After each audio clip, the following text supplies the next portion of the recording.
几个小时就搭建起了数千米长的防线，上面放了30挺重机枪、5门大口径机关炮和6门火炮，以及2辆坦克和4辆战车。就在他们忙碌的时候，无意之中，张毅通过望远镜看到了一个有趣的景象：一个学生拉着一个女人进了雪屋。张毅嘴角缓缓勾起一个充满玩味的弧度。这些公子哥，即便是到了这种时候，依旧狗改不了吃屎。随即他便叫来梁月，把食物给了他。天色也不早了，你去给学生们送吃的吧。梁月接过张毅递来的袋子，点了点头。张毅忽然说道：“嘿，对了，我要向你道个歉。”梁月一脸好奇地盯着张毅：“道什么歉？”张毅真诚地注视着他。之前我一直觉得你的学生都很自私，但就在刚刚，我看见你的学生在帮助一个可怜的女孩，所以我觉得应该跟你说声抱歉。梁月感觉心里面有点古怪，张毅似乎话里有话，可他又不知道张毅到底想表达什么。张毅神秘地笑了笑，伸手指向东边的徐家镇的方向，就在村东头的那间房子里，你的学生正在热心地帮助别人呢。梁月的脸色瞬间变得紧张起来，他意识到自己的学生正在对徐家镇的老弱妇孺做坏事，作为他们的老师，他不能容忍自己的学生做这种不道德的行为。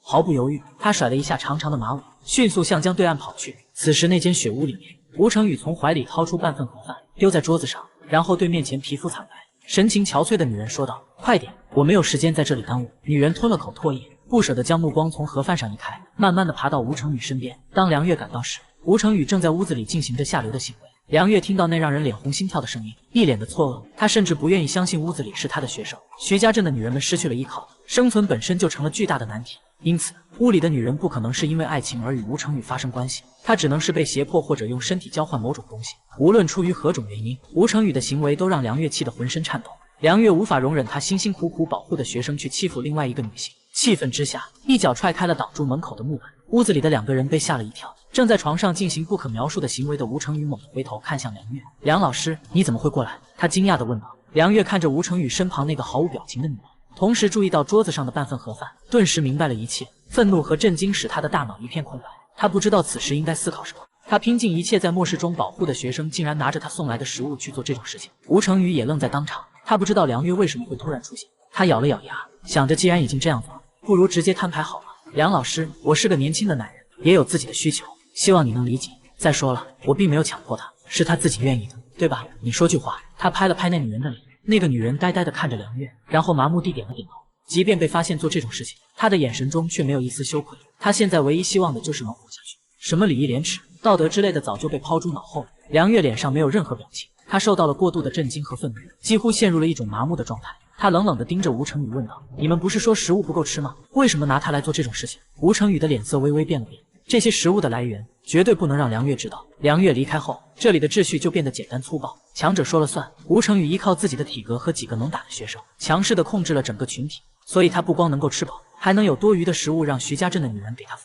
吴成宇恨恨地对梁月喊道：“梁老师，你也只能给我们不充足的食物，还不是需要我们自己想办法活下去？这样一来，我们用这些食物做什么，也不需要你管。”梁月整个人如遭雷击，踉跄着后退了好几步，他胸口剧烈的起伏，指着吴成宇，久久说不出话来。“梁老师，你能先出去吗？你在这里有打扰到我爱。”吴成宇中途被人打扰，心里面很不爽。他深知梁月心地善良，就算他这么做，梁月也不会把他这么养。梁月闭上双眼，决然的扭头退了出去。他摘下头上的帽子，任由寒冷的冰雪吹拂在脸上。然而即便在寒冷的冰雪，也无法与他内心的寒冷相比。张毅和徐胖子一起在路江上吃着东西，当看到失魂落魄的梁月回来时，张毅微微撇了撇嘴，带着一丝戏谑的口气说道：“果然现实是如此沉重啊。”梁老师，梁月抬头看了一眼张毅，没有反驳他，只是苦笑了一下：“你是不是一直觉得我很傻？”然后他自问自答道：“是啊，我是真的很傻。”张毅淡淡的说道：“别怪我让你看到现实的残酷，我只是觉得你应该知道真相。不过你接下来要这么做，我不会干涉。”梁月只是摇了摇头，身体有些摇摇晃晃地向庇护所走去。梁月回到庇护所后，把自己反锁在房间里，整个人感到非常迷茫。他突然开始觉得自己一直以来所做的一切都没有什么意义。不知过了多久，外面传来张毅关切的声音：“梁月，你还好吗？”梁月稍微整理了一下自己的情绪，迅速从床上坐起，穿上拖鞋走向门口。张毅见到他的眼圈微红，似乎刚刚哭过。他温柔地说道：“我很担心你，所以特意过来看看。我知道今天发生的事情对你来说是个巨大的打击，但我希望你能够向前看，未来还有很长的路要走。以后如果有任何烦恼，你都可以跟我聊聊，至少我能做一个不错的倾听者。”女人在情感受挫的时候是最容易趁虚而入的，不管是身体还是心灵。张毅并没有打算对梁月做出不负责任的行为，只不过是想趁机拉近一下二人的关系。梁月抬起头望向天花板，眼神逐渐变得迷离。“我从3岁开始学武，虽然是个女孩，但我的武艺并不逊色于任何男人。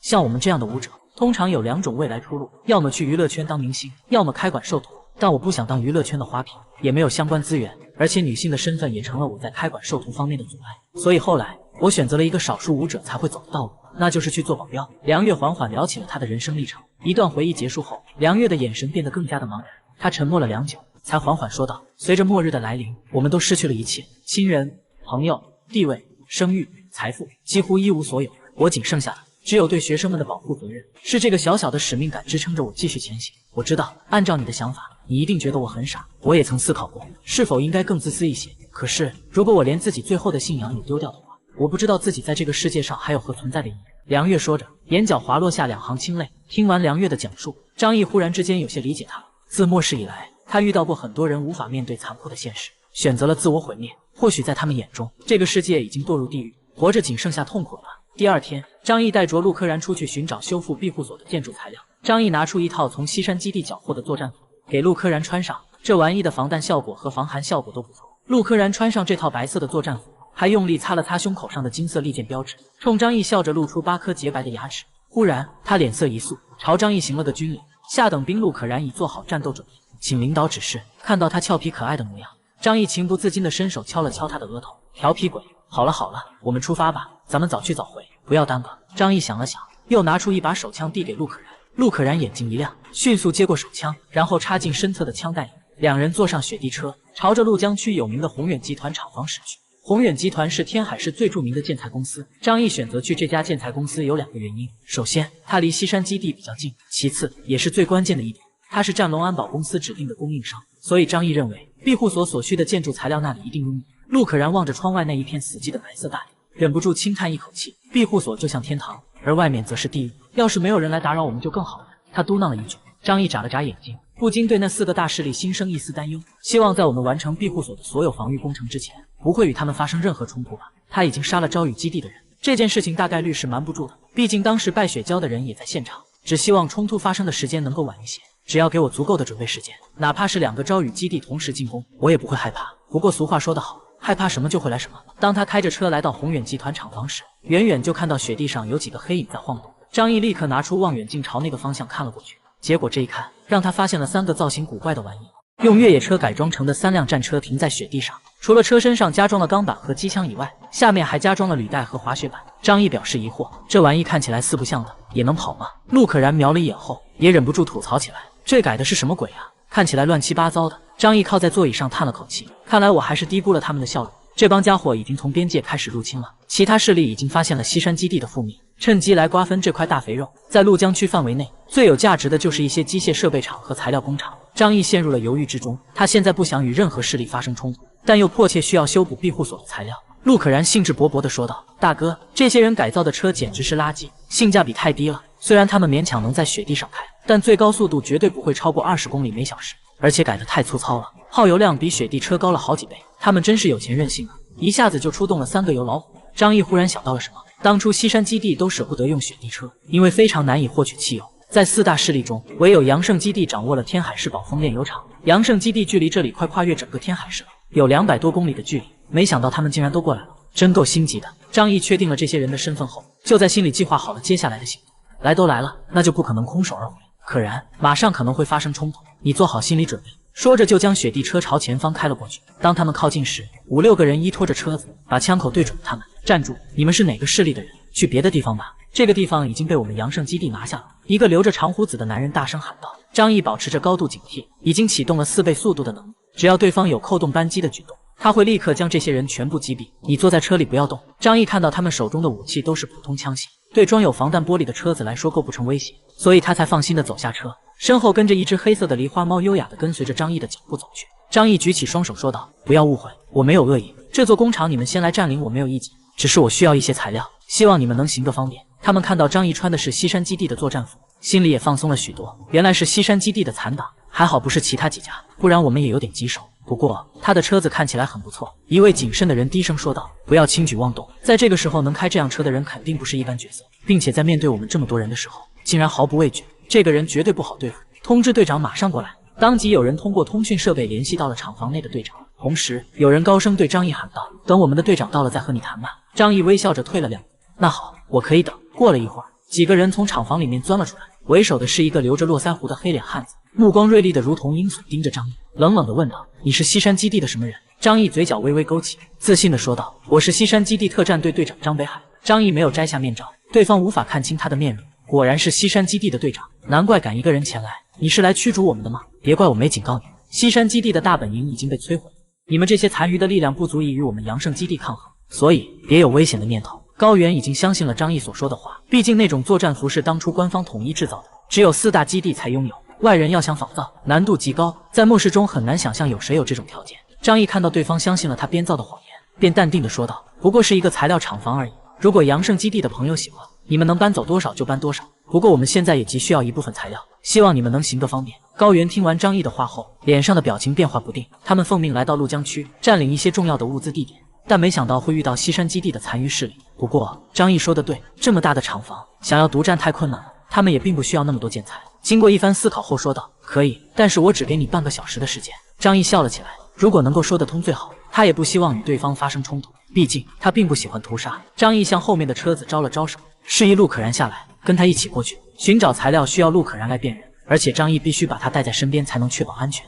高原向周围的手下比了几个手势，手下们心领神会，给张毅让出一条道路。花花踩着猫步，姿态优雅地跟在张毅的身后，哪怕漫步极寒之中，他也好似没有感觉一般。就在他们缓缓走向厂房时，高原眯着的眸子猛地睁开，右手迅速插入口袋，然后扣动了扳机，速度快到肉眼难以捕捉。高原出手的瞬间，张毅和花花的眼睛都亮了起来。小心你的背后。张毅从不会轻易将自己的背部暴露给陌生人，虽然他背对着高原等人，但作为拥有空间异能的他，对于空间波动极其敏感。自从吞噬了林峰等特战队员的异能后，他的直觉也变得更加强大，所以保持警惕的张毅在他们杀机出现的瞬间立刻打开了次元之门。与此同时，花花的身体瞬间膨胀，像一堵厚重的城墙挡在张毅和陆可然的身后。哒哒哒哒哒，10几个人的子弹像雨点般射向他们，但全都打在花花坚硬如钢针的黑色毛发上。经过上一次的战斗，花花吞噬了几名异能者，他的战斗力大幅提升，现在面对这些普通的火器攻击，对他来说就像挠痒痒一样。这是什么东西？怪物啊！阳盛基地的人都被吓呆了，他们还是第一次见到这样的变异生物。高原也愣了一下，但很快就反应过来，拔出枪对准花花的眼睛，砰砰砰！高原的拔枪动作非常专业，一看就是接受过专业训练，并且作战素养极高的人物。喵呜！花花脑袋一甩，直接把那几颗子弹给弹飞了出去。张毅没有急着出手，而是把陆可然护在身前，他必须保护好陆可然，同时也让花花先行出击，自己再观察一下这些人的战斗力如何。喵呜！花花有些愤怒，他毫不犹豫地扑过去，一口咬掉了一个人半截身子。其他人被这突如其来的袭击吓得不知所措，急忙四散逃离。接着，他们做出了同样的举动，从身上拿出一根金属针管，毫不犹豫地刺入自己的身体。张毅目光一凝，他想起了自己在进攻西山基地时使用的兴奋剂，看起来这些人也注射了某种能够提升战斗力的药物。果然，注射药物后，他们的身体上出现了一些奇怪的红色纹路。花花嚎了一嗓子就冲过去，锋利的大爪子闪烁着寒光，宛如锋利的钢刀挥舞。那些人迅速躲避，明显可以看到他们的速度提升了数倍。但遗憾的是，他们面对的并不是普通的人类，而是以速度和敏捷著称的猫科动物。很快，张毅就发现了对方的战术，他们中有几个人负责分散花花的注意力，而队长高原则是带着5个人向张毅发起突袭。5个人同时对准张毅开枪，只不过高原射出的子弹突然起火燃烧，一颗炙热的子弹朝着张毅的头颅射来。这就是他的超能力吗？尽管距离很远，但在子弹离膛的瞬间，张毅就敏锐地感知到了它所蕴含的威力。只不过对他来说，除非是威力超过他空间容纳能量上限的攻击方式，否则所有的弹道武器对他来说都没有任何意义。咻咻咻咻咻，5个人的子弹全都在距离张毅身前3米之处消失了，就像从未被射出过一样。什么？你果然也是异能者？高原立刻意识到眼下的情况，然而他已经来不及后悔了，也没有时间逃跑。让你们也见识一下我的枪法。张毅高举双手，2把闪耀着黄金光芒的沙漠之鹰出现在他手中。他温柔地对陆可然说：“捂住耳朵。”陆可然听话地捂住了耳朵，抬头看着淡定自若的张毅。张毅高举着双枪，连续开火，射向了那5个人的头颅。砰砰砰砰砰！在看到张毅拔枪的一瞬间，高原5人下意识地闪避，并立刻开枪还击。然而，即使他们凭借着丰富的战斗经验灵活地躲避，那5颗子弹却仿佛锁定了他们一样，以诡异的弧线精准地命中了他们的额头。5个人，包括队长高原，一个个倒在地上，直到他们临死的那一刹那，眼中充满茫然和不解。他们都是身经百战的枪手，竟然在有准备的情况下还被爆头，这合理吗？从某种程度上来说，精准射击是一种因果关系的技能。一旦张毅瞄准了你，除非你的速度能够超过子弹，否则无论你怎么躲闪都是徒劳无功的。陆可然看着张毅干净利落地干掉了5个枪手，眼中充满了崇拜之情。与此同时，花花也在不远处迅速结束了战斗。